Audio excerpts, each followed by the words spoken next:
Welcome to the African History Network show right here on 910 AM, the Superstation, the Future Radio. I'm your host, Brother Michael Imhotep. It is Monday, June 14th, 2021, and we are live. Hope everybody's doing well today. Well, look, it's been a very, very busy day, and I'm getting ready to head to Atlanta in a few days for the 9th annual Juneteenth parade and festival, the 3-day Juneteenth parade and festival. So I'm getting ready for that. We had a very busy show on Sunday, and we talked about Medgar Evers after we got finished here on 910 AM, the Superstation. We continued on our social media platforms and talked about Medgar Evers. We know June 12th was the anniversary of his assassination. He was assassinated June 12th, 1963. So we'll talk some more about Medgar Evers later on in today's show. But with all the discussion going on dealing with critical race theory and new laws being passed in various Republican-dominated states that have Republican legislatures and Republican governors, on yesterday's show, we dealt with critical race theory, and we talked about the Florida Board of Education passing a rule, Florida State Board of Education passing a rule banning critical race theory being taught in classrooms, even though it's not being taught in classrooms. Okay, so we talked about that on Sunday's show, Sunday, June 13th. Well, Saturday, June 12th was a national day of action. Okay, a national day of action, and thousands of teachers from across the country protested laws restricting lessons in racism on Saturday, June 12th, the National Day of Action. And teachers took a pledge to teach the truth. Okay, there have been numerous articles written about this. There's a really good one from the Washington Post. Washington Post also, I saw from motherjones.com. Teachers across the country protest laws restricting lessons on racism. It's the article from the Washington Post. This is a continuation on the attack on critical race theory, the attack on teaching about systemic racism in school, the attack on the 1619 Project. This is coming from quote unquote conservatives. This is coming from Republicans who don't want the truth taught in schools. They don't want to deal with systemic racism. Many of them don't want to talk about slavery. You have a lot of them who say systemic racism doesn't exist. All types of nonsense like this. Most of them, when you ask them what is critical race theory, they can't tell you what critical race theory is. They just lump into the term critical race theory a bunch of things they don't like about racism. So we're going to talk about the National Day of Action that took place Saturday, June 12th. You had thousands of teachers across the country who were protesting. So we'll deal with that. And then we'll talk some more about Medgar Evers, okay, civil rights activist Medgar Evers, who oftentimes gets left out of the conversation dealing with the civil rights movement, okay? We talk about Dr. King, we talk about Malcolm X, Amelia Boynton, Septima Clark, Rosa Parks. We talk about Joanne Robinson, who was the president of the Women's Political Council in Montgomery, Alabama. And that was an organization organizing before the Montgomery bus boycott, which started Monday morning, December 5th, 1955. We'll talk about Jesse Jackson and Robert F. Williams and the Black Guard, and a host of Fannie Lou Hamer and a host of different people, and rightfully so. But John Lewis, Ella Baker, etc. But oftentimes Medgar Evers gets left out of the conversation. Okay, and we know Medgar Evers was assassinated June 12, 1963, outside of his home by a white supremacist named Byron Della Beckwith. And Byron Della Beckwith was also a member of the White Citizens Council there in Mississippi. And Medgar Evers was only 37 years old when he was assassinated. Martin Luther King and Malcolm X were both 39 years old when they were assassinated. Medgar Evers was only 37. All three of them left behind a wife and children. So we'll talk about 7 facts about Medgar Evers that you should know as well. 7 facts about Medgar Evers that you should know. And then, we know Juneteenth is coming up, June 19th. Commemorates Major General Gordon Granger delivering General Number Order 3 to enslaved Africans there in Galveston, Texas. So we'll talk a little bit about the history of Juneteenth as well. And I'll be in Atlanta at Centennial Olympic Park Friday, June 18th through Sunday, June 19th for the 9th annual Juneteenth Parade and Music Festival. Arrested Development is performing this year. I think Angie Stone is performing as well. Visit JuneteenthATL.com, JuneteenthATL.com for more information. I'll be there all 3 days. I'm speaking there Saturday and Sunday. Saturday should be at the same time both days. Saturday and Sunday, 3 p.m. to 4 p.m. both days in the amphitheater. We'll post all this information and give you updates at our website, AfricanHistoryNetwork.com. AfricanHistoryNetwork.com. This is free and open to the public. It's a good family event. There are vendors, musical acts, double Dutch team. There's all types of things going on at the Juneteenth Festival in Atlanta. Okay. It has to be special for me to travel from Detroit down to Atlanta for the festival. Okay. So I love Atlanta, but still, there's a lot of work. If people found out yesterday, I'm paying my way there to Atlanta. They're not paying for me to come down there, but those are my people down there. Bob Johnson and Brad Lewis. All right. On the African History Network show, we focus on educating, empowering, and inspiring people of African descent throughout the diaspora and around the world, because right knowledge corrects wrong behavior. What you do for yourself, what you do to yourself, and what you allow other people to do to you and get away with is based upon what you think about yourself. What you think about yourself is based upon what you have been taught about yourself. What you've been taught about yourself is based upon everything you've read, heard, and seen about yourself. So when you control the radius of a man or woman's thoughts, you can control the circumference of his or her actions, because the mind can't do or teach what it doesn't know. Now, we deal with a number of different topics here on the African History Network show. We deal with current events in history and politics, education, economic empowerment, entrepreneurship, relationships, love, sex, health issues, and much, much more. I said we're going to have to do a special. We're going to have to do a special show, probably with Kenya K. Stevens and some other women dealing with relationships or something. We're going to do something for that. We probably can't do that on 9/10 because it's going to be too hot.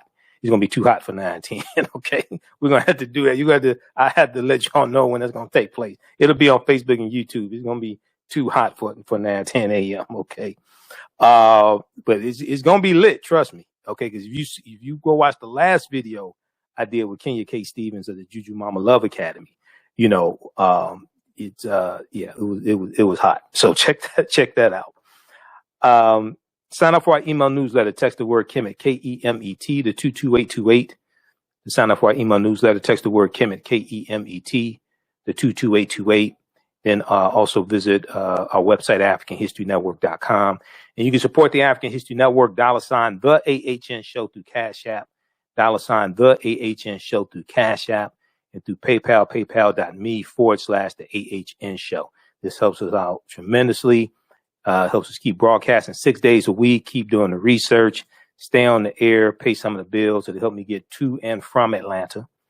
All right. So we definitely appreciate the support. We just posted the link here. And as I've been saying the past couple of weeks now, and I got to let people know because I still get messages from people.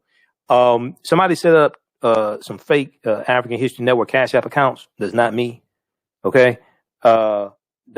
We have it up here on the screen. $ the AHN Show, SHOW is mine. Shows my name, Michael. You see mine was set up in December 2019 before these fake ones popped up. And it has my picture there. These other ones are fake ones. Okay. They've been stealing money from us. I've already reported them to Cash App. So I'm trying to follow up with them and see what the next step is. All right. So let's jump into this information here. I want to jump into the first topic. We're going to go to clip 1 here, Shakita, in just a minute. So all the talk going on dealing with critical race theory, the attacks on it, the attacks on the 1619 Project. And then we see, attacks on teaching about slavery and different things like this in schools. All right. And as I said, as we talked about on Sunday's show, in Florida back on Thursday, June 10th, 2021, Florida, the State Board of Education passed a rule banning critical race theory in schools, even though critical race theory is not being taught in schools in Florida. Okay, so there was a what's called the National Day of Action. National Day of Action. I first saw something about this from the Zen Education Project. Okay, but teachers across the country protest laws restricting lessons on racism. Teachers across the country protest laws restricting lessons on racism. And if we look here at the Zen Education Project quickly, teachers pledged to, now thousands of teachers across the country participated in this. And I'm going to pull this up here on the screen share so people can see this here. A day of action, educators pledge to teach the truth. Educators pledge to teach the truth. Now, some of these idiotic Republicans in state legislatures and their governors, I hope some of their teachers are still alive. Grab them by the ear, take the ruler out, spank them, something like that. Now, some of them may like being spanked, but take the ruler out, spank them. Especially if they went to like a Catholic school, and tell them, how much of a disservice they're doing to children, but not wanting children to know the truth about history. So across the country, a day of action. Educators pledge to teach the truth. This was June 12, 2021. Lawmakers in at least 15 states are attempting to pass legislation that would require teachers to lie to students about the role of racism, sexism, heterosexism, and oppression throughout U.S. history.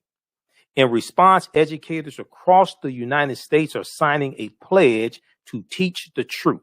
In response, educators across the country are signing a pledge to teach the truth. To raise public awareness about the danger of these bills, we invite educators to make that pledge public in gatherings nationwide on Saturday, June 12, 2021. This invitation is extended by the Zen Education Project, coordinated by Rethinking Schools and Teaching for Change and Black Lives Matter at School. This is a national call. While bills and budget resolutions are being proposed, and in some cases passed in specific states, the threat to teaching and the need for solidarity is everywhere. Okay, so you can read more about this. Now, this took place Saturday, June 12th. Okay, I want to go quickly to this clip here. Let's go to clip one, Shakita. This is from Baltimore CBS Channel 58. Milwaukee area teachers oppose GOP bills to restrict racial, sexual discussions in class. Let's go to this clip.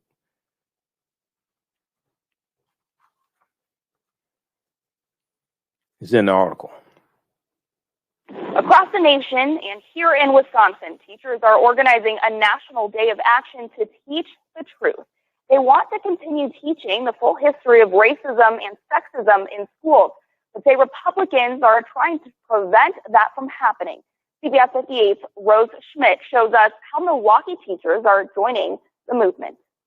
A year after we saw a historic social justice movement, several states are moving to define what race concepts can and can't be taught in schools. Wisconsin is considering doing so, but local teachers think that's a mistake. Today, we say no to bullying, no to censorship. As part of a national day of action, I pledge to teach the truth. Milwaukee teachers and school board members are standing against legislation they say would hurt their students. We are here today to defend the right of teachers to teach and students to learn the true history of our nation. History is what makes each and every one of us. It's a part of our identity. It's where we come from. At the state capitol, Republican lawmakers want to ban schools from teaching ideas linked to critical race theory. They introduced new proposals at a news conference last week. We need to teach students the basics to be proficient, not teach divisive concepts. Critical race theory is the decades-old idea that racism is inherently built into society. The bills don't directly mention the concept, but they prohibit teaching that one race or sex is superior to another. Our students want to talk about racial tensions that they see, racial discrimination that they experience. Francisca Meraz is an ESL teacher at South Division High School. Hey, pause it right there, Shakita. About- pause it right there. Well, pause it right there. Just back it up about 30 seconds or so. We'll continue this on the other side of the break. Listen to the African History Network show right here on 910 AM Superstation, the Future Radio. I'm Michael Imhotep. We'll be back in a few minutes. Hi, I'm Joel Wilson, President and CEO of JCW Computer Consulting, LLC, a technology implementation firm with over 20 years of satisfying customers. We offer a full spectrum of industry top-tier branded services. We are an authorized partner or reseller for Lenovo, Zoom, T-Mobile, Microsoft 365 and Surface tablets, Google Workspace, Acer, Asus, Samsung, PCmatic security software, and many more. Our online store features laptops, Chromebooks, computers, printers, accessories, and software. Businesses, take advantage of our free 1-hour Zoom tech consultation and know we offer top nationwide high-speed internet service providers, voice over IP, and cellular phone services. Home users, don't miss our current in-stock Chromebook inventory. Please visit us at jcwcc.com or call 215-879-6701. We all know the cannabis industry is headed toward an uprise in the past decade. What happens when there is a brand that brings this uprise in a blow? The cannabis industry welcomes her uprise. Hustle her hemp. Delivering excellence with pride is her watchword, and how you choose to embrace it makes it a priority. From cultivating rich cannabis into exquisite and tastefully finished CBD products to delivery, Hustle Her Hemp leaves no stone unturned. Hustle Her Hemp's mission is to empower women of color by building business and creating legacies, uniting beauty, health, and business. We are a pure definition of how we want the CBD industry to become in the future. While we are redefining innovation, we bring the same energy to improving the quality of life. Hustle Her Hemp is the new uprise.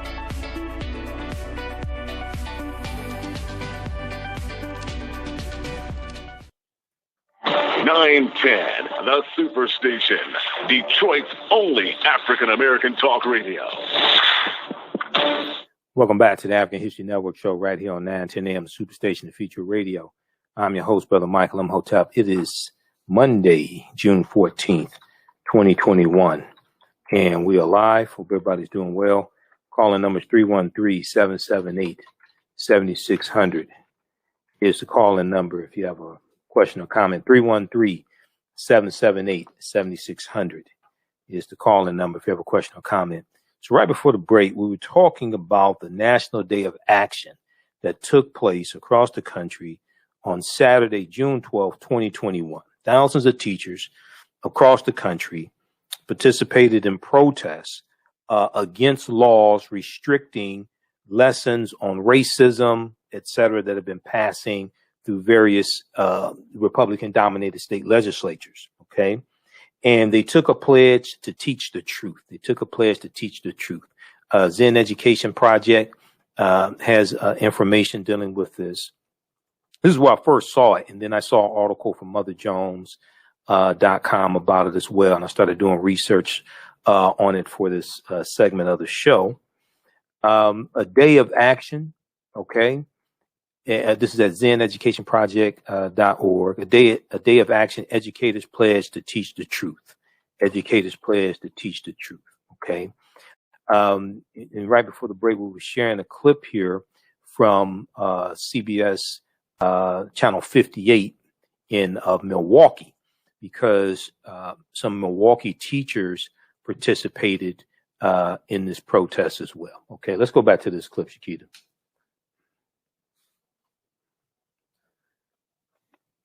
Across the nation and here in Wisconsin, teachers are organizing a national day of action to teach the truth. They want to continue teaching the full history of racism and sexism in schools. but say Republicans are trying to prevent that from happening. CBS 58's Rose Schmidt shows us how Milwaukee teachers are joining the movement. A year after we saw a historic social justice movement, several states are moving to define what race concepts can and can't be taught in schools. Wisconsin is considering doing so, but local teachers think that's a mistake. Today, we say no to bullying, no to censorship. As part of a national day of action, I pledge to teach the truth. Milwaukee teachers and school board members are standing against legislation they say would hurt their students. We are here today to defend the right of teachers to teach and students to learn the true history of our nation. History is what makes each and every one of us. It's a part of our identity. It's where we come from. At the state capitol, Republican lawmakers want to ban schools from teaching ideas linked to critical race theory. They introduced new proposals at a news conference last week. We need to teach students the basics to be proficient, not teach divisive concepts. Critical race theory is the decades-old idea that racism is inherently built into society. The bills don't directly mention the concept, but they prohibit teaching that one race or sex is superior to another. Our students want to talk about racial tensions that they see, racial discrimination that they experience. Francisca Meraz is an ESL teacher at South Division High School. She says teaching about race and sex is crucial in a district as diverse as Milwaukee Public Schools. If I were to say, no, I can't talk about that, then they don't trust me anymore. They'll feel like their experiences, their actual lived experiences don't matter, and I lose them. Under the proposals, schools and colleges that continue to teach these ideas could risk losing state funding. Parents could also sue their school boards. These bills give the parents the tools to hold their school boards accountable. Another bill would bar states and cities from training employees on critical race theory ideas. At least 16 other states are considering or passed similar bills. Reporting in the newsroom, Rose Schmidt, CBS 58 News. Okay. All right, pause right there. All right, thank you. That's CBS Local 58 in Milwaukee. All right. So I want to look at this article here from Washington Post dealing with this National Day of Action. Okay.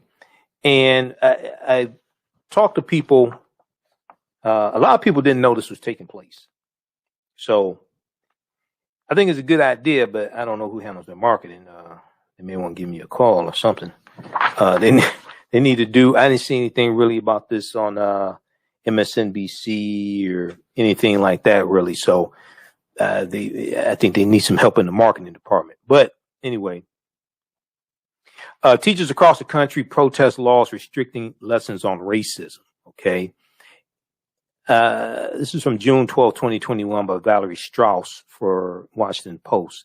The backlash is sparking a backlash of its own. On Saturday, thousands of educators and others gathered virtually and in person in more than 20 cities to make it clear that they would resist efforts in at least 15 Republican-led states to restrict what teachers can say in class about racism, sexism, and oppression in America.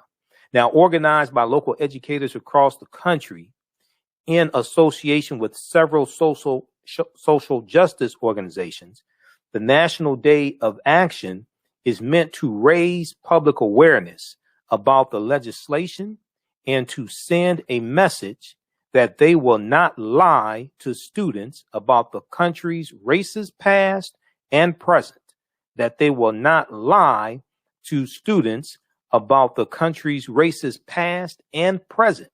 Now, several thousand teachers have signed a pledge that says, quote, we the undersigned educators refuse to lie to young people about U.S. history and current events, regardless of the law. We, the undersigned educators, refuse to lie to young people about U.S. history and current events, regardless of the law. And see, this takes me back to the whole lost cause with the lie that was taught by the Confederacy that the Civil War was about states' rights. And it was this whole curriculum being pushed by groups like the Daughters of the Confederacy. Okay. The Daughters of the Confederacy. And Vox.com, Hannah Nicole Jones was on MSNBC today, the Readout with Joanne Reed. And they actually played a clip from the clip, how Southern socialites rewrote Civil War history. Okay. Now I can see this stuff coming a mile away. I'm a historian. I know the game. Game recognizes game. You can't slick a can of oil. I know the hustle that they're running, and they prey on people who are ignorant of history. And many of these state lawmakers are ignorant of history, but they know a little bit more than the people they keep conning, including white people who they keep conning, who vote for them. All right. I'm going to send you this clip here, Shakita. Cue this up. We're about to play this.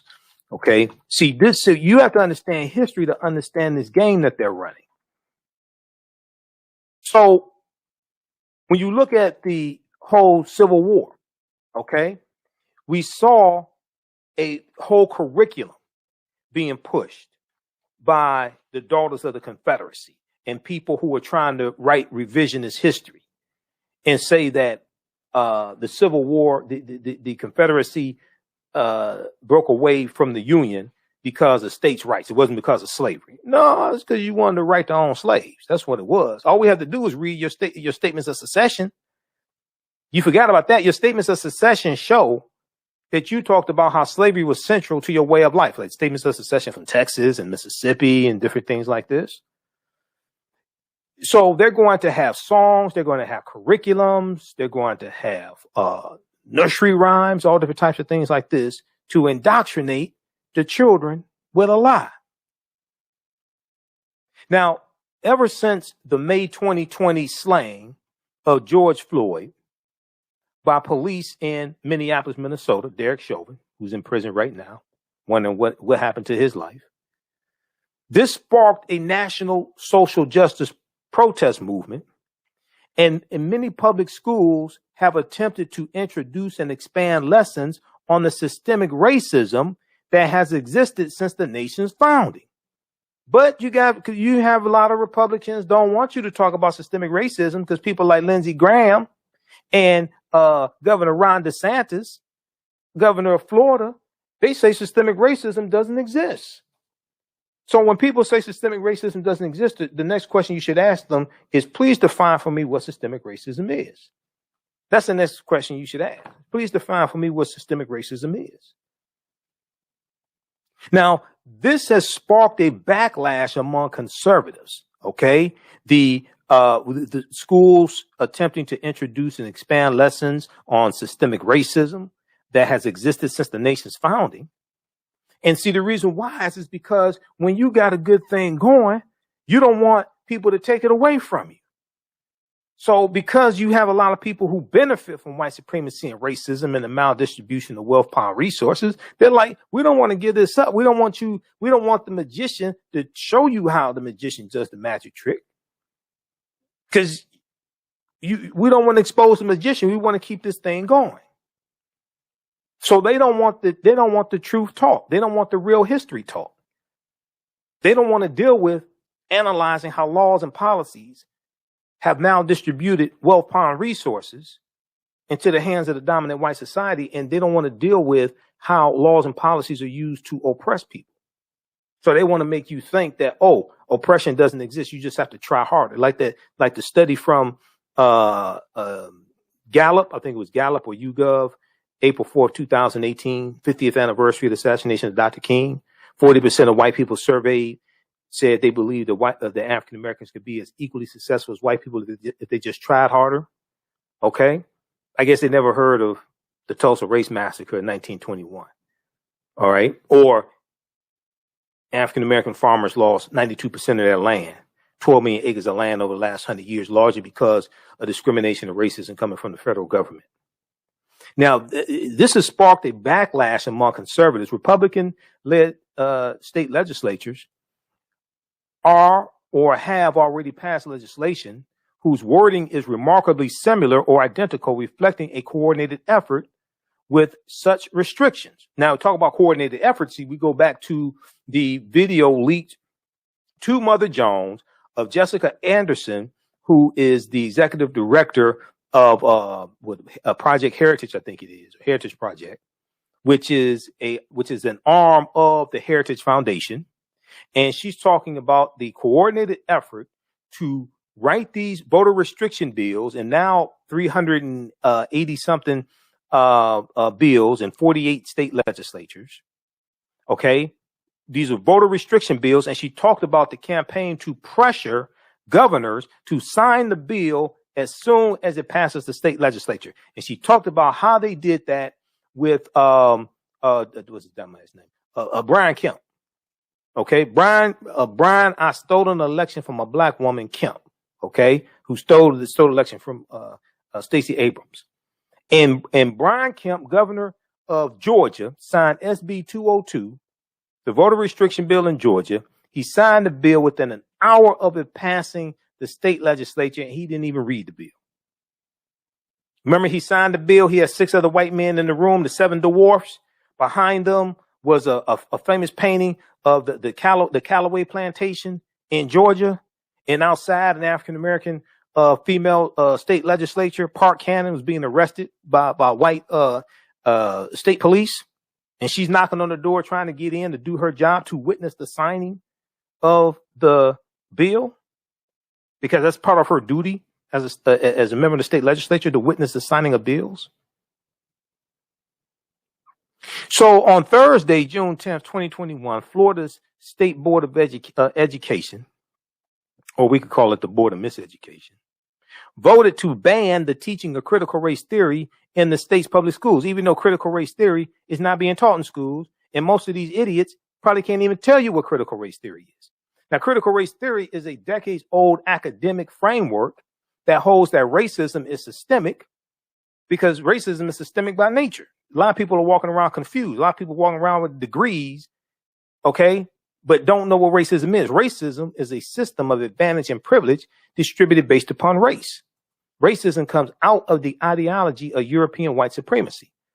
Racism has nothing to do with not liking people or calling people racial epithets or things like that. Racism occurs when one race of people control the majority of the wealth, power, resources, benefits, privileges, land, access to education, access to opportunity, media, law, etc., healthcare, and they use this to marginalize, subordinate, and do harm to another race of people. This comes out of the ideology of European white supremacy for the purpose of preserving genetic white survival. This is what racism is. You have to understand history to really understand what racism is. And we see it throughout institutions in this country. We see it throughout the laws and policies. Okay. You can look at the mistreatment of African-American farmers. You can look at, you can go back to 2020, look at the fact that out of $26 billion, 99% of that went to white farmers. 1%, $20.8 million went to African-American farmers.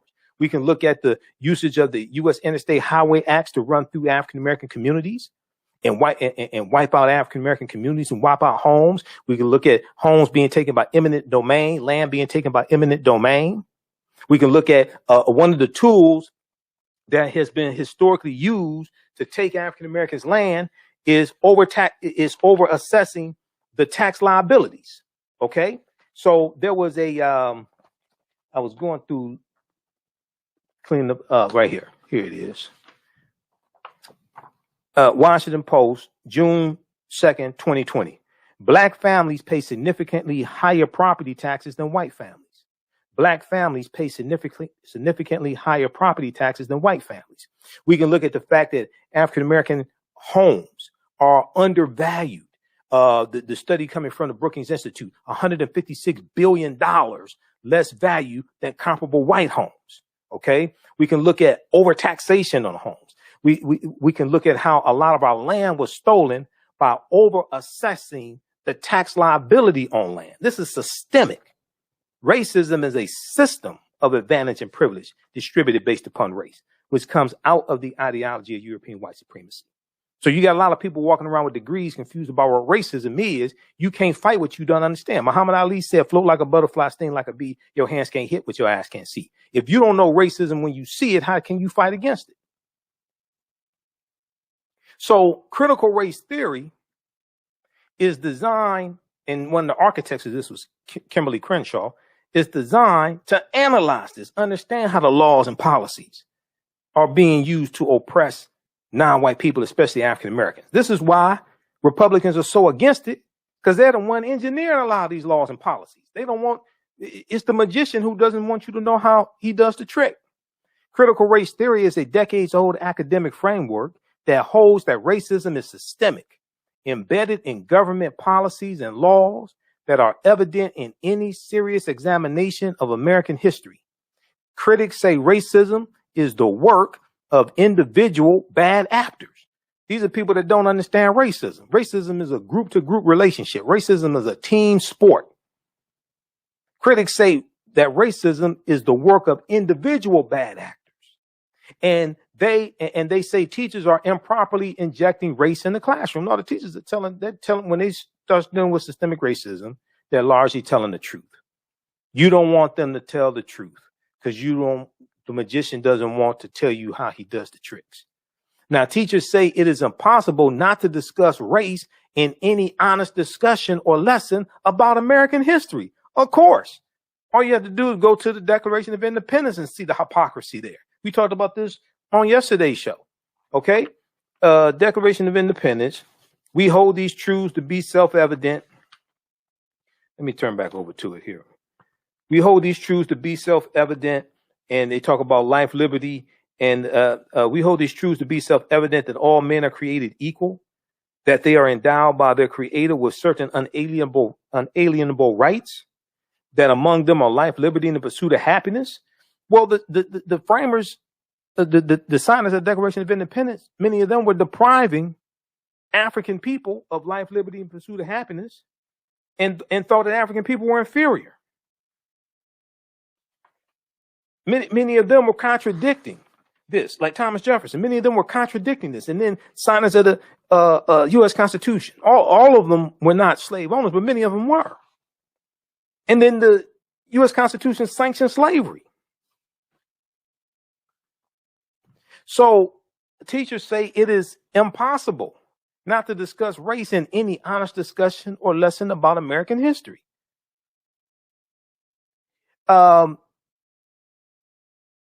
So Washington Post colleagues Laura Meckler and Hannah Natterson reported the educators who are teaching about racism are not actually pushing critical race theory into the classroom. No, they're not. What they are doing, they say, is addressing systemic barriers that have harmed students of color. What conservatives are doing is they're just throwing everything that they don't like about talk about race and systemic racism. They're just throwing all that into a bag and putting a label on it, calling it critical race theory. Most of them can't tell you what critical race theory is. Now, in the great state of Iowa, where Governor Kim Reynolds this week signed legislation banning the teaching of, quote, specific defined concepts, end quote, specific defined concepts, including critical race theory, teachers say the law is already having a chilling effect. Sixth grade teacher Monique Cottman, Cottman, said in an interview with Jesse Hagopian, a Seattle high school teacher and co-founder of Black Lives Matter at school, Monique Cottman said, I will say it's already playing out. The white teachers, quote, she said, the white teachers who started doing a little bit more teaching about race and racism are now going back to their old way of teaching. I've had conversations with the teachers who said things like, I'm getting so much pushback for teaching Alice Walker. I'm going to go back to teaching what I used to teach. What you used to teach? Helen Keller? I mean, what you used to teach? So all the teachers who would have done a little bit of what I was doing, anti-racism work and culturally responsive teaching, they're not going to do anything next year. They're already declaring quote, I'm not doing nothing, or it's not safe, or I don't want to lose my job. So what this does is this keeps people ignorant of history. And when people are ignorant of history, they can be manipulated by people in elected positions. Because even though a lot of them in elected positions are dumb as hell, but they're a little bit smarter than the average bear, so they can manipulate them. At dozens of sites across the country on Saturday, June 12th, educators and others gathered to push back. In Memphis, Tennessee, protesters met at a site where Nathan Bedford Forrest, a Confederate general and Ku Klux Klan Grand Wizard, ran a market of enslaved African people from 1854 to 1860. Now, see, the other trick that a lot of these people are pushing, a lot of these Republicans, a lot of these conservatives are pushing, the other trick is if you start talking about systemic racism, then they'll say that you're promoting racism for talking about systemic racism. When you start explaining systemic racism, talking about how it works, talking about the laws, when you start talking about systemic racism, they'll call talking about systemic racism to shut down the conversation because they don't want to have the conversation because now you're giving away the magician's tricks. And magician can't keep pulling the wool over your eyes if you understand the prestidigitation, if you understand the sleight of hand. They can't keep manipulating you. So they want to shut down any conversation about racism, the systemic racism, all that stuff, by calling you talking about it racism. So in Memphis, Tennessee, in Memphis, by the way, we talked about this in my online course, Ancient Kemet, the Moors, and the Maafa, Understanding the Transatlantic Slave Trade, what they didn't teach you in school. If you haven't registered for that 10-week online course, we'll post a link here. Be sure to do that. Meets on Saturdays, 12 noon to 2 p.m. Eastern Standard Time. This past Saturday, our guest speaker was Dr. David Imhotep, author of the book, The First Americans Were Africans, Documented Evidence. But Memphis, Tennessee was named after Memphis in Egypt. And one of the founders of Memphis, Tennessee was a white supremacist named Andrew Jackson, who would later become president of the United States. He was one of the founders of Memphis, Tennessee. And Memphis is named after Memphis in Egypt, or Kemet.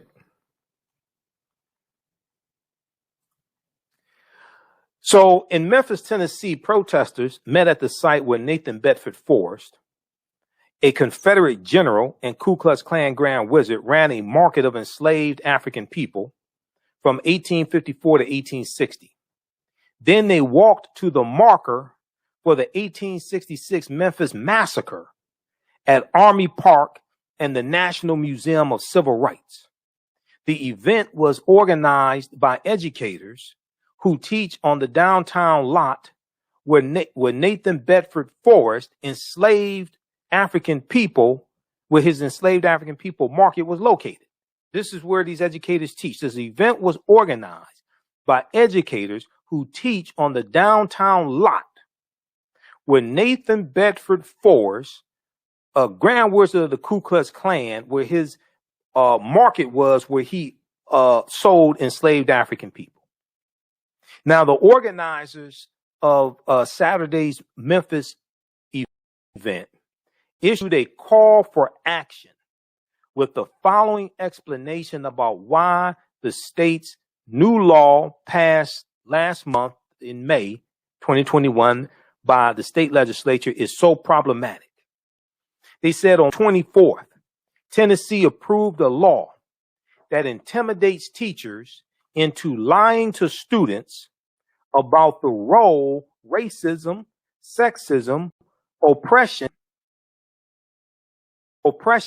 throughout U.S. history, and oppression throughout U.S. history. On May 24th, Tennessee approved a law that intimidates teachers into lying to students about the role of racism, sexism, and oppression throughout U.S. history.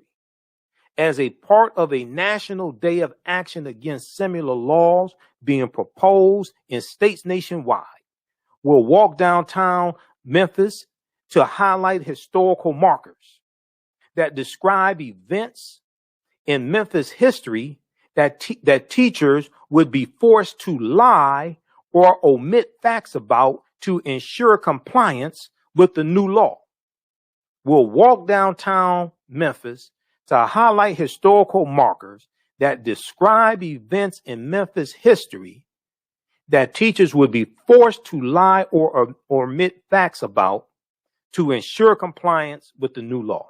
Overall, the law brings the state government into our classrooms to restrict the ways teachers can discuss race, sexism, and oppression in American history. The law uses vague language to ban teachers from talking about social privilege, talking about racial, social privilege, and responsibility for the effects of historical oppression in class. It bans teachers from including material that makes an individual feel, quote unquote, discomfort when learning about race or gender in U.S. history. Unfortunately, a lot of American history is uncomfortable. But if it really happened, we should never lie to students in order to preserve comfort over truth. If it really happened, we should never lie to students in order to preserve comfort over truth. And the fact of the matter is, many of these white conservatives want African Americans to suffer in silence and don't want to deal with the real history. The law's vague, undefined language makes it even more of a problem. For example, it includes language that bans teachers from any lesson that could promote, quote, division between, end quote, racial groups, genders, social class, or other affiliations.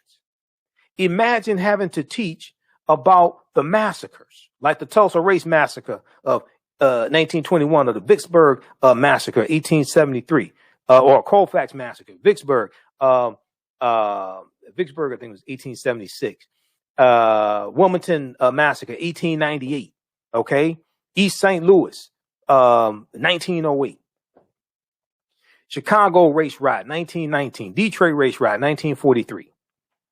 There was one in 67, there was one in 43 during World War II up and down Woodward Avenue. Okay, that was the Detroit Race Riot in 1943. Imagine having to teach about massacres, about lynchings, like the 4,743 lynchings that took place in the U.S. from 1882 to 1968, and teaching about systemic oppression of African Americans that all went unpunished by the U.S. justice system. But instead of prioritizing historical fact and legacy, teachers must prioritize appeasing state regulations that ban divisive history, whatever the means. Because a lot of them just want African Americans to suffer in silence. So for the sake of time, this is what we're going to do. Go read this full article here from the Washington Post. Teachers across the country protest laws restricting lessons on racism. Okay. And this was here at a meeting. Ben Frazier, founder of the Northside Coalition of Jacksonville, chants, "Allow teachers to teach the truth." This African-American man, he was chanting, "Allow teachers to teach the truth." This was at a meeting in Jacksonville, Florida, June 10th, when they were debating passing this idiotic ban on teaching critical race theory. And critical race theory is not being taught in schools, and there's no effort to teach it in schools. In Florida, it's not taught in schools, period. K through 12, they don't teach critical race theory. I want to go to this clip here. This is from Vox.com. We want to revisit this. We talked about this before. This is dealing with how Southern socialites, like the United Daughters of the Confederacy, rewrote Civil War history. Let's go to this clip, Shakita.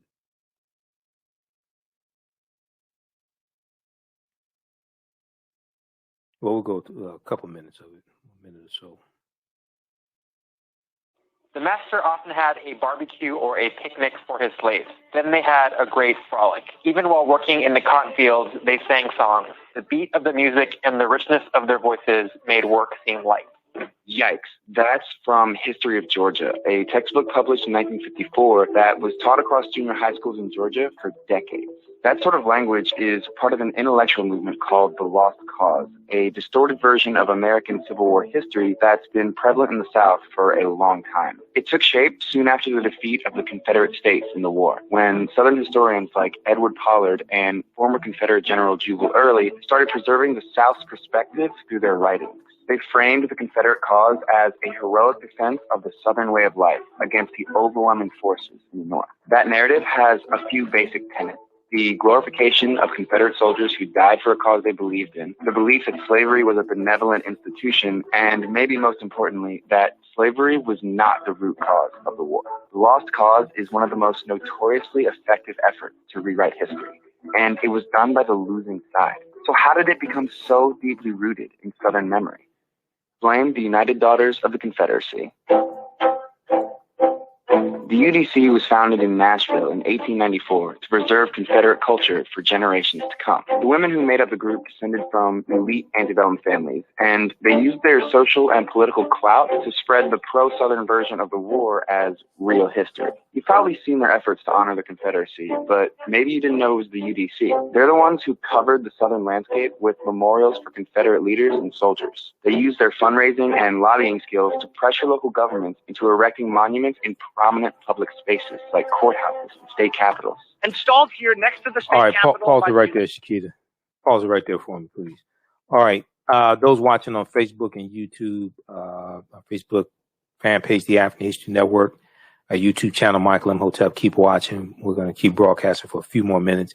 Be sure to register for the online course that I teach ancient Kemet, the Moors, and the Maafa. Understand the transatlantic slave trade, what they didn't teach you in school.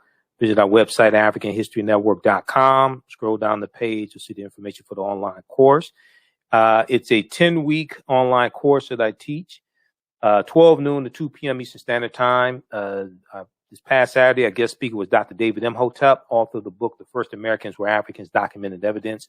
So click on register here. Takes you to the next page. Click on enroll. The class is half off right now. It's on sale $60. We do the class live. All the sessions are recorded. You can go back and watch it over and over again. I'm doing a visual presentation. We have book references, articles, video clips, etc. So we'll post the link here. As soon as you register, you can start watching the content. Okay. Remember, right now is correct. Wrong behavior is not over till we win. Wakanda forever. And we'll talk to you tomorrow. Peace. All right. Stand by. Let's continue.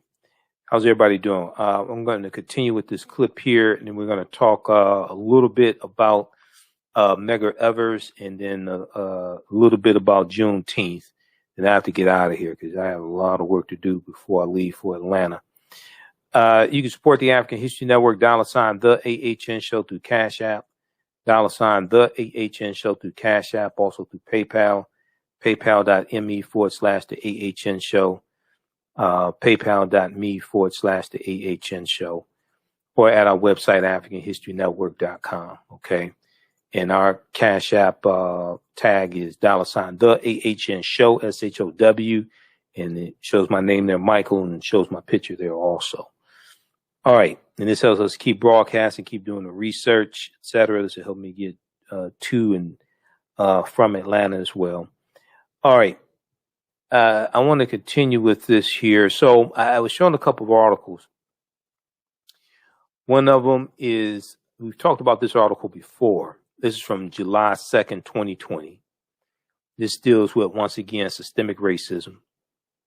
Racism is systemic by nature. If you actually understand that racism is a system of advantage and privilege distributed based upon race. Racism is systemic by nature.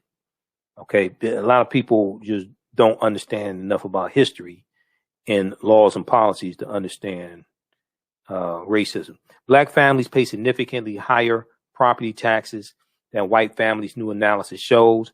Unfair property assessments lead to widespread overtaxation of Black American homes.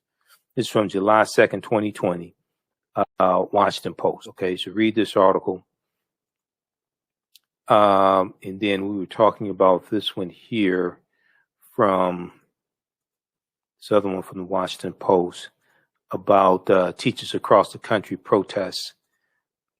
All right. Now I need to cue this up here. This is from Vox.com, And this is how Southern socialites rewrote Civil War history. This is what happens when bad history is taught. The clip from a couple days ago that I played from All In with Chris Hayes when he interviewed Dr. Carol Anderson. I think that was last Wednesday or Thursday. And we talked about the Mississippi State Constitution of 1890, the Mississippi State Constitution of 1890. And she mentioned bad policies are being written, bad laws, bad policies are being written based upon bad history and a poor understanding of history. Okay, this is the results of this. And all we have to do is go back in history and we look at the method that was used to teach the lost cause, and the harm that is done, this revisionist history about the Civil War. Okay, so this is one of the reasons why teaching history about racism and systemic, racism and oppression and things like this, why it's extremely important for this to be taught in school. All right, I want to go back to this clip here. And former Confederate General Jubal Early started preserving the South's perspective through their writings. They framed the Confederate cause as a heroic defense of the Southern way of life against the overwhelming forces in the North. That narrative has a few basic tenets: the glorification of Confederate soldiers who died for a cause they believed in, the belief that slavery was a benevolent institution, and maybe most importantly, that slavery was not the root cause of the war. The Lost Cause is one of the most notoriously effective efforts to rewrite history, and it was done by the losing side. So how did it become so deeply rooted in Southern memory? Blame the United Daughters of the Confederacy. The UDC was founded in Nashville in 1894 to preserve Confederate culture for generations to come. The women who made up the group descended from elite antebellum families, and they used their social and political clout to spread the pro-Southern version of the war as real history. You've probably seen their efforts to honor the Confederacy, but maybe you didn't know it was the UDC. They're the ones who covered the Southern landscape with memorials for Confederate leaders and soldiers. They used their fundraising and lobbying skills to pressure local governments into erecting monuments in prominent public spaces like courthouses and state capitals. Installed here next to the state capitol by the United Daughters of the Confederacy. The United Daughters of the Confederacy donated this memorial to the city back in the 30s. They put them along roadsides and in parks. Any place that was remotely relevant to the Confederacy was memorialized. By the early 20th century, the UDC had 100,000 members and chapters spread all over the country, but mostly in former Confederate states. And there's a reason they grew so quickly during that time. So we're talking about roughly 3 decades after the end of the war, and the Confederate veterans themselves are beginning to die off. So there is this push to find ways to commemorate it, because the big challenge by 1900 was there's a new generation of white Southerners being born, and they never experienced the war years. That push is visible. Most of the Confederate monuments were erected during the UDC's height of influence. There's a rhetoric around monuments that we want to get this thing built before all of that generation has died off. And the reason we want it is to teach future generations about those men. Dr. Karen Cox wrote the book on the UDC, and I asked her if it was fair to say the group established the Lost Cause as a historical fact in the South. Oh my God, yeah. They were the leaders of the Lost Cause into the 20th century, and they made it a movement about vindication. Just to give you an idea of how effective they were, they successfully lobbied for a Confederate memorial in Arlington National Cemetery, which U.S. President Woodrow Wilson proudly unveiled to a cheering crowd. Now that's influence, right? Monuments are the least of what they did. What? I mean, they are the most visible and tangible, but the work with children was far more influential. It turns out a central UDC objective is shaping how children think about the war and their Southern heritage. One of their most powerful tools, textbooks. Take a look at this pamphlet called A Measuring Rod for Textbooks. It was written by the illustrious Southern historian Miss Mildred Rutherford, an educator, orator, and author of Southern history textbooks. She's also very pro-slavery. The pamphlet announced the formation of a textbook textbook review committee featuring prominent Southerners like 5 former Confederate generals. This group was committed to spreading the truths of Confederate history, so they instructed school boards to reject any textbooks that did not accord full justice to the South. And they urged libraries to deface every book in their collection that didn't measure up by writing the words "unjust to the South" clearly on its cover. This pamphlet was shared widely with school boards throughout the South, and UDC-backed committees closely monitored history books to make sure Northern influence never reached classrooms. So the core language of an approved textbook aligned precisely with that of the Lost Cause. You know, stuff like, the Confederacy lost in the war between the states, but Georgia never forgot to honor her Confederate soldiers. History of Georgia was on the UDC's approved list. It was also written by E. Merton Coulter, a self-described Southern historian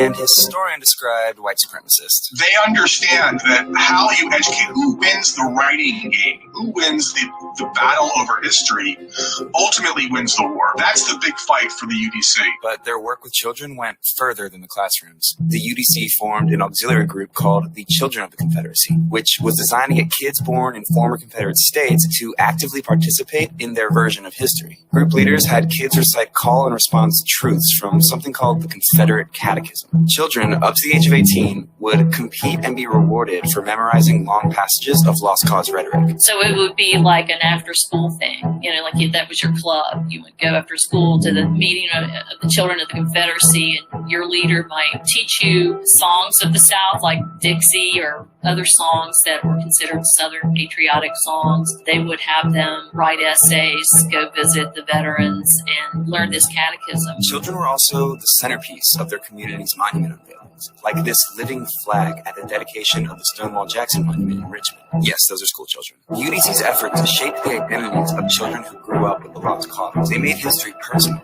and that made their story last longer. Generations of children learning that narrative in a variety of ways grow up to be, you know, segregationists in the 50s and 60s, because that's been drilled into them since they were children. After World War I, the UDC started losing steam, but the damage was done. The monuments were in place, and the textbooks they wrote remained in Southern classrooms until the late 70s. And the women's group did it all without the right to vote or participate in politics. You can still get glimmers of this Lost Cause memory of the war from people who will always choose to see it through the personal. And I think the UDC, to a great extent, was their goal. So the next time someone says the Confederate monuments are about remembering our history, just know that that's exactly what the United Daughters of the Confederacy wants you to think. All right. So that's from Vox.com. That's from Vox. How Southern Socialites Rewrote Civil War History. How Southern Socialites Rewrote Civil War History is a whole concerted effort led by groups like the United Daughters of the Confederacy. It was coordinated. It wasn't by accident. The United Daughters of the Confederacy was a significant leader of the Lost Cause, an intellectual movement that revised history to look more favorably on the South after the American Civil War.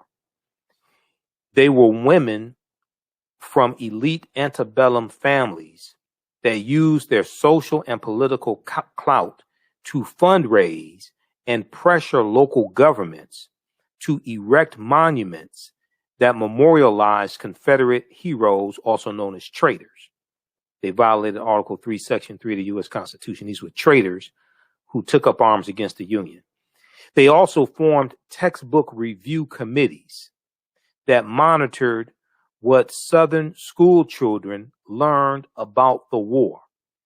They also formed textbook review committees that monitored what Southern school children learned about the war.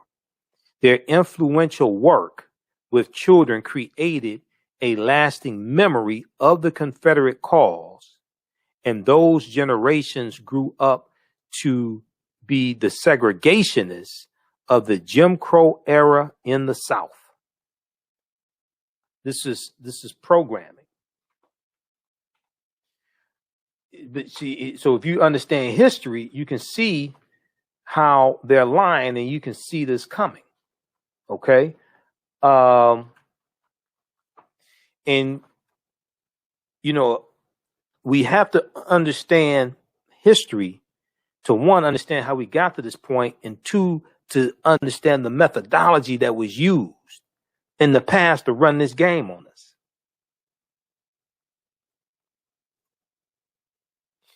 Read this article here from Mother Jones. This is another article I saw dealing with the National Day of Action. Teachers across the country are protesting laws that stop them from talking about systemic racism. Teachers across the country are protesting laws that stop them from teaching about systemic racism. We, the undersigned educators, refuse to lie to young people about U.S. history and current events, regardless of the law.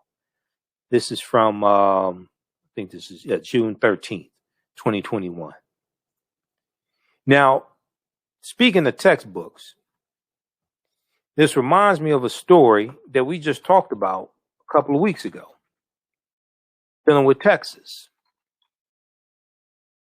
New York Times had an article, and we talked about it here on this show, because that's what we do. We don't have time for gossip and all this superfluous nonsense floating around.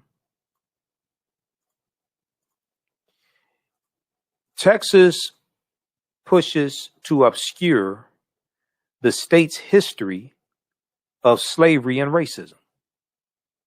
Texas pushes to obscure the state's history of slavery and racism. Texas is awash in bills aimed at fending off critical examinations of the state's past.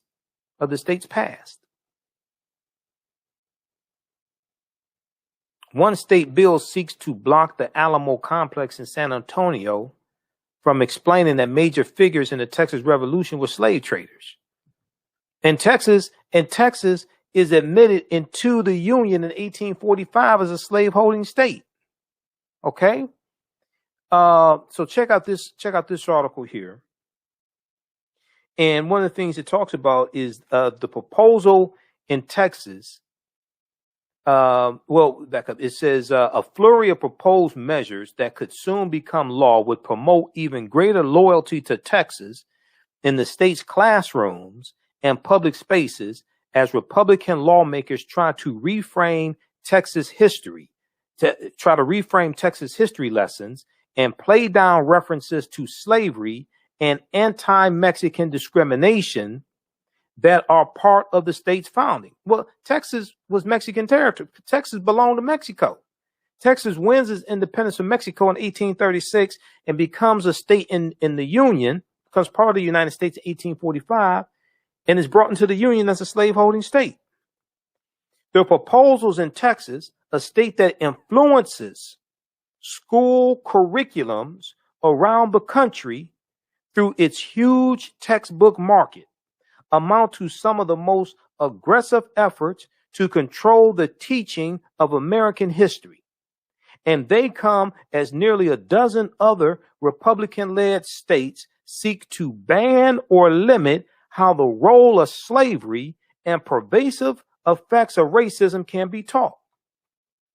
Well, what did they just say here about the United Daughters of the Confederacy? It said their influential work with children. It said they also formed textbooks review committees. They went after the textbooks because they understand that's programming. They formed textbooks review committees that monitored what Southern school children learned about the Civil War. Their influential work with children created a lasting memory of the Confederate cause, and those generations grew up to be the segregationists of the Jim Crow era in the South. All right, now,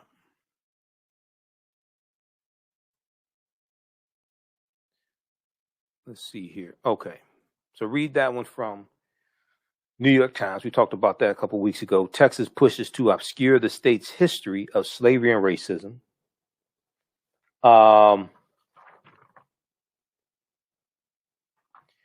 Okay, very quickly, we'll talk a little bit about Medgar Evers. We'll talk some more about Medgar Evers tomorrow, and then we'll squeeze in a little information about Juneteenth, and then I've got to get out of here. So, History.com has a good piece on Medgar Evers. You know, he was assassinated June 12th, 1963. Okay. We talked about Medgar Evers on yesterday's show. He's oftentimes left out of history when talking about the civil rights movement.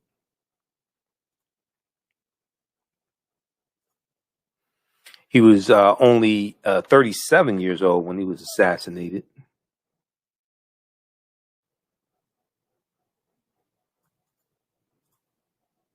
So History.com has a good piece here dealing with 7 things you should know about Medgar Evers. 7 things you should know about Medgar Evers. Okay, we'll cover a couple of them today. We'll probably talk some more about this on tomorrow's show. And let me see if we can pull this up here.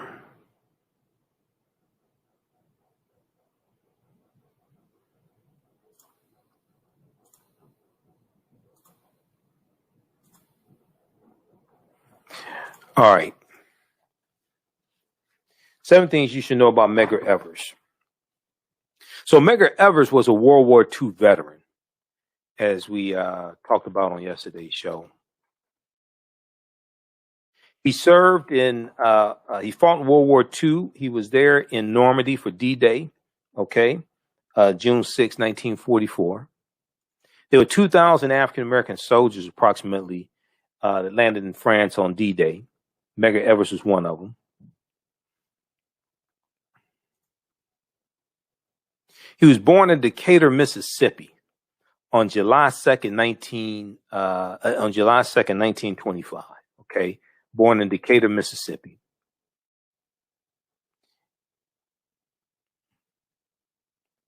Hold on just a second. What happened here?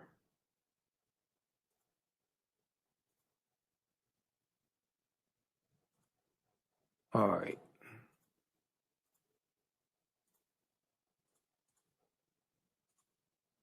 Born in Decatur, Mississippi, July 2nd, 1925. He was the third of 5 children born to a farmer and sawmill worker, James Evers, and his wife, Jessie.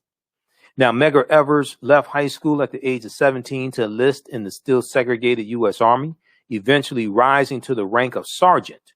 In June of 1944, Medgar Evers' unit was part of the massive post-D-Day invasion of Europe, and he served in both France and Germany until his honorable discharge in 1946. Due to his wartime service, Medgar Evers was buried in Arlington National Cemetery with full military honors following his death in 1963. Now, Medgar Evers was the NAACP's first field secretary in the South. The NAACP's first field secretary in the South. Returning to Mississippi after the war, after World War II, Medgar Evers attended Alcorn College, now Alcorn State University, on the GI Bill, earning honors as one of the most successful students in the nation. After moving to nearby Mound Bayou, and Mound Bayou was founded by Isaiah T. Montgomery, who was a trader, who was the only African American in the state delegation there during the Mississippi State Convention of 1890, where they voted on the Mississippi State Convention, Mississippi State Constitution, and the Mississippi State Constitution instituted poll taxes and literacy tests, and he voted in favor of it. That's Isaiah T. Montgomery. I think he's related to Senator Tim Scott. I think, not 100% certain, but it's possible. Read this piece here from History.com. We've talked about it before. How Jim Crow era laws suppressed the African American vote for generations. How Jim Crow era laws suppressed the African American vote for generations. May 13th, 2020, from history.com. One of the first things they talk about is the 1890 Mississippi State Constitution. Now, you know, we dealt with this either last Wednesday or Thursday here on the show. And we talked about how at the convention, they said, Judge Saladin said, we are here to exclude the Negro. He said, we are here to exclude the Negro. We came here to exclude the Negro. Nothing short of this will answer. County Judge Solomon Saladin Calhoun. Now, at the 1890 Mississippi State Convention, a new constitution was adopted that included a literacy test and poll tax for eligible voters.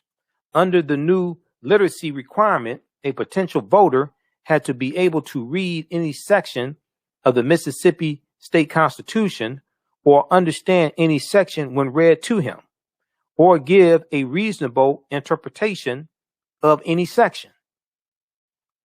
Okay, read the rest of this here. How Jim Crow era law suppressed the African American vote for generations.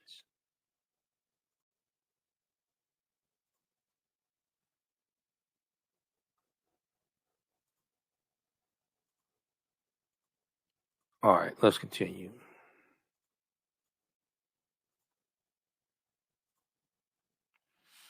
So back to Medgar Evers. Now, Medgar Evers worked as an insurance agent in Mound. We talked about Mound Bayou. Isaiah T. Montgomery was the founder of Mound Bayou, Mississippi, and mayor of Mound Bayou as well. Now, Medgar Evers worked as an insurance agent and began attending meetings of a local civil rights organization, the Regional Council of Negro Leadership, the RCNL, the Regional Council of Negro Leadership.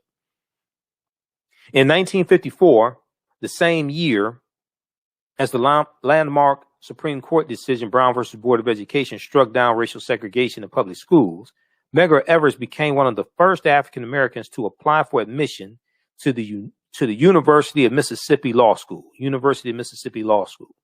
When Medgar Evers' application was denied on a technicality, the school claimed that he had failed to include the required letters of recommendations, the written letters of recommendations. Medgar Evers approached the National Association, the NAACP, for help. NAACP Mississippi State Conference leader E.J. Stringer was so taken with Medgar Evers' poise and determination that he instead offered Medgar Evers a position as the organization's first field secretary in the state of Mississippi. Medgar Evers accepted the position, and by December 1954, he had opened an office in Jackson, Mississippi, where within 3 years, Medgar Evers had nearly doubled NAACP membership in Mississippi to more than 15,000 members.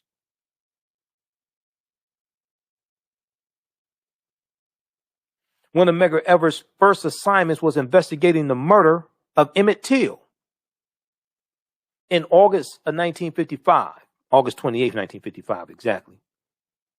The Chicago-born Emmett Till, who was just 14 years old and visiting relatives in Money, Mississippi, was kidnapped, tortured, and killed by 2 white supremacists after reportedly flirting with the wife of a local shopkeeper. 3 days later, Emmett Till's beaten and disfigured body was found in a nearby river. He had been shot in the head and weighed down with a metal fan in an attempt to hide his body. In Chicago, his mother, Mamie Till Bradley's insistence on a well-publicized open casket funeral for her son brought the plight of African Americans in the South to newspapers across the country. In Mississippi, the NAACP, fearful that the highly segregated sheriff's office would not mount much of an effort to catch Emmett Till's white murderers, the NAACP launched their own investigation. Medgar Evers and 2 other field workers, Ruby Hurley and Amzie Moore, A-M-Z-I-E, Amzie Moore, tracked down potential witnesses to the events leading up to and including Emmett Till's abduction. They tracked down potential witnesses to the events leading up to and including Emmett Till's abduction. They convinced several people to come forward, keeping them in protective custody when they testified at the 1955 trial of the two white men accused of killing Emmett Till, and then shepherding them out of town in secrecy when the all-white jury returned a verdict of not guilty after deliberating for just an hour. And everybody knew that those two men were guilty. Okay, Roy Bryant and J.W. Millam. Everybody knew they were guilty. Not only did they know they were guilty, but just a few months later, they did an interview for Look magazine, and they confessed to killing Emmett Till in the interview with Look magazine. But because they were acquitted of murder, okay, they could not be tried again under double jeopardy laws. They admitted to killing Emmett Till in the article in Look magazine, and they were paid for that article. They were paid for that interview, for that article as well. All right, so we'll talk some more about this on tomorrow's show.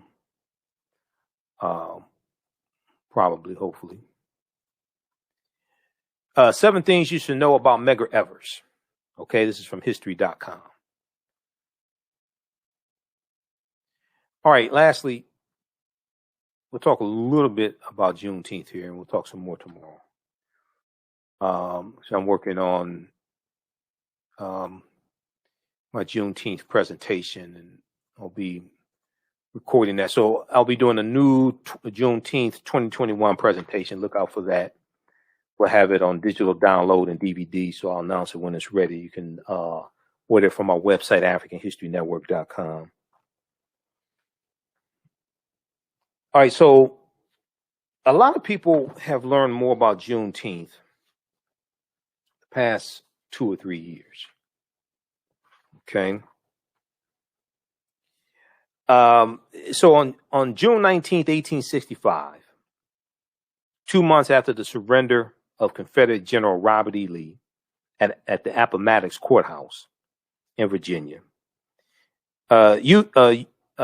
Union Major General Gordon Granger and approximately 1,800 federal troops arrived in Galveston, Texas, to take control of the state and enforce the Emancipation Proclamation. Emancipation Proclamation from January 1st, 1863. That's not what legally frees the slaves, but they're there to enforce it because the Civil War is over with. Okay, so they're there to enforce it, and you're going to need a 13th Amendment ratified December of 1865 that is legally going to free the enslaved Africans. So General Gordon Granger delivered General Order Number 3, which declared in part, quote, "The people of Texas are informed that in accordance with a proclamation from the Executive of the United States, all slaves are free." Now, Juneteenth, which is a contraction of June and 19th, is a holiday commemorating this day, which marked the effective, now people say the effective end of slavery in the United States. Okay, now, see, that's tricky when you say that. The reason why is because you're going to have, so for you could say for the majority of them in Texas, Texas was involved in the Civil War to a lesser extent.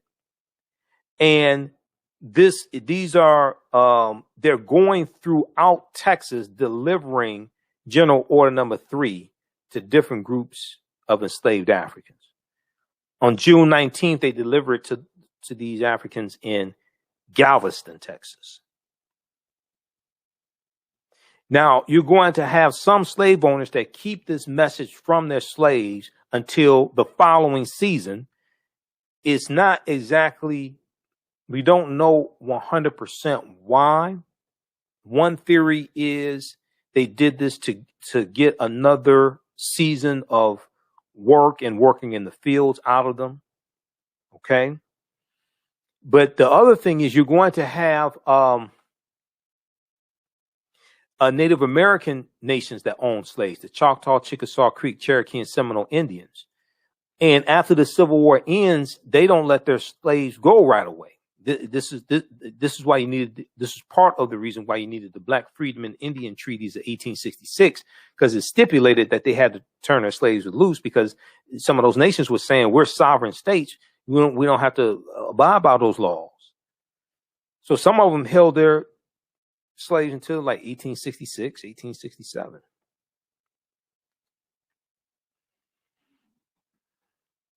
In reality, the Emancipation Proclamation did not instantly free the slaves, as I've said numerous times before, because it only applied to places under Confederate control and not to slave-holding border states or rebel areas already under Union control. And all you have to do is go to loc.gov, Library of Congress website, and read the Emancipation Proclamation. It gives you all these exceptions. It basically says slaves in states that are in rebellion are free, but slaves in border states like Maryland, Delaware, Missouri, Kentucky, they're still slaves. The slaves in border states are still slaves, and then the slaves in areas that were in rebellion but came back under control of the Union, they were still slaves also. So when you read the Emancipation Proclamation, no, that's not what freed them, because you read about all these exceptions in there. That's why it's important to read. However, as Northern troops advanced into the Confederate South, many slaves fled behind Union lines. So this is what Juneteenth commemorates, when these Africans and enslaved Africans in Galveston, Texas got the news. In amazement and disbelief, the 250,000 former slaves in Texas learned that they had been freed by the Emancipation Proclamation, which could not be enforced until the war was over. It applied only to the states in rebellion at the time it was issued. Okay, so we'll talk more about Juneteenth in the next coming days. If you like this type of information, also you can support the African History Network, $ the AHN Show through Cash App, $ the AHN Show through Cash App, also through PayPal, paypal.me /the AHN Show. Okay. And then be sure to register for the online course that I teach, Ancient Kemet, the Moors, and the Maafa, Understanding the Transatlantic Slave Trade, where they didn't teach you in school. This is a 10-week online course that I teach. We deal with thousands of years of history, and we deal with what led up to the transatlantic slave trade taking place. Our guest speaker on Saturday, June 12th, was Dr. David Imhotep, author of the book, The First Americans Were Africans, Documented Evidence. We had a fantastic class with him. He gave us so much information. He talked about the premise of his book, talked about the archaeological evidence supporting that. He talked about new archaeological discoveries that show an African presence in Central America, in Mexico, dating back at least 250,000 years ago. And that's peer-reviewed evidence. So he talked about that also. We did about 2 hours with him. So we'll post a link here. You can register for the full 10-week online course. We do the classes live. All of them are recorded. You can go back and watch it over and over again. Okay. And his new book, this is his first book, The First Americans Were Africans, Documented Evidence. He talked about his new book, The First Americans Were Africans Revisited. All right. And I think I have the cover of his new book. Do I have it here? I downloaded it. Let's see here. His new book, he said, will be out in 2 to 3 weeks. Well, this is him when he spoke to my class in February, and he's holding up the new book. This is all exclusive. This is all exclusive content here. He spoke to my online course. That book will be out in 2 to 3 weeks. The First Americans Were Africans expanded and revised. That's Dr. David Imhotep there.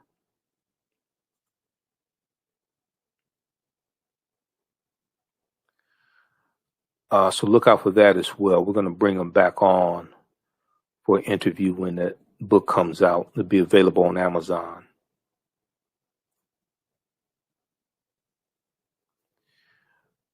All right, and I'll see you all at the Juneteenth festival as well in Atlanta. So visit JuneteenthATL.com for more information. JuneteenthATL.com also. Friday, June 18th through Sunday, June 20th. And I'll be there all 3 days. I'll have a vendor booth all 3 days. I'll be speaking there Saturday and Sunday in the amphitheater. Saturday and Sunday should be 3 p.m. both days, 3 p.m. to 4 p.m., something like that. We'll post updates on our website, AfricanHistoryNetwork.com. Now, the parade is on Saturday at 12 noon on Auburn Avenue. That's where the parade starts, okay? So they have thousands of people that come through over the course of 3 days. They have usually about 100 to 130 vendors. This is at Centennial Olympic Park. And also Arrested Development is performing this year as well. They are a headliner act this year, Arrested Development. Some of you have seen my postings of this on social media. A speech there in the middle. I got to see if I can interview Speech again. But they'll be performing also. All right. Okay, look, hey, we have to get out of here. Remember all my DVD lectures and digital downloads are at our website, AfricanHistoryNetwork.com, AfricanHistoryNetwork.com. So you can order them there. And all this helps support the African History Network, helps us keep doing the research, stay on the air, keep broadcasting. Those in Atlanta, I will see you all soon. And we'll be back tomorrow. Remember, right now is correct wrong behavior. It's not over till we win. Wakanda forever. Thanks for watching. Peace. With BlackBusinessT.com, the messages are clear and meaningful. Keep your business in the black and out of the red. Mind your black business, know your numbers, and plan strategically. Black Business Boss, lead your industry. Support black business, encourage, patronize, and uplift one another. BlackBusinessT.com currently has products sold in Detroit, Atlanta, Chicago, and Los Angeles, with proceeds returned to the black community. They have a wide selection of hoodies, t-shirts, mugs, hats, sweatshirts that support black-owned businesses.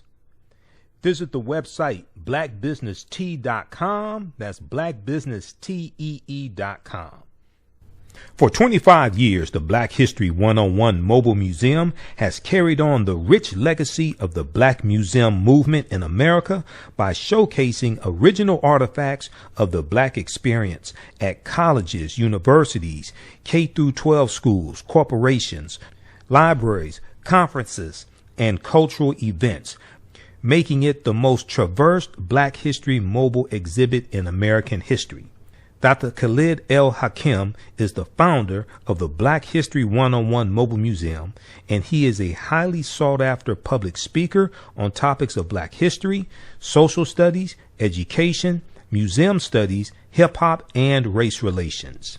Dr. Khalid was named among the change makers for NBC Universal's Erase the Hate campaign and listed as one of the 100 men of distinction for Black enterprise.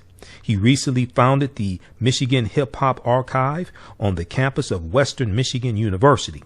The Black History 101 Mobile Museum is currently scheduling in-person and virtual exhibits nationwide. For more information, please contact Dr. Khalid El-Hakim directly at 313-645-4197, 313-645-4197, or visit their website at blackhistorymobilemuseum.com. That's blackhistorymobilemuseum.com. You can also email him at bhistory101@yahoo.com, bhistory101@yahoo.com. Gain knowledge in minutes from insightful summaries of progressive and socially conscious books.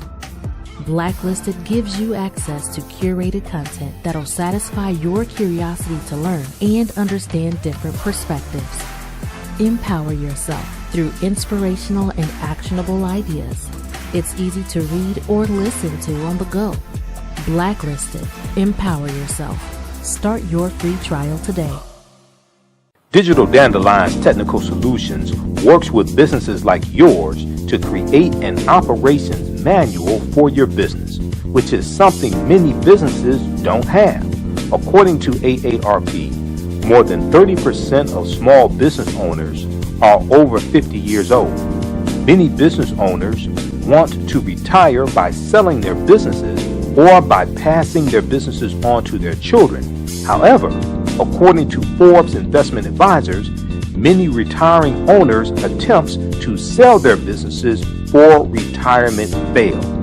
You cannot sell your business without a business manual. Your children also cannot inherit your business because there is no way to run it. Your business does not have to die when you leave. Their business Bible products will give you the tools you need for a thriving business that can make you money even after you retire. Are you looking at increasing your business's annual revenue? Digital Dandelions can help you make at least $100,000 in annual revenue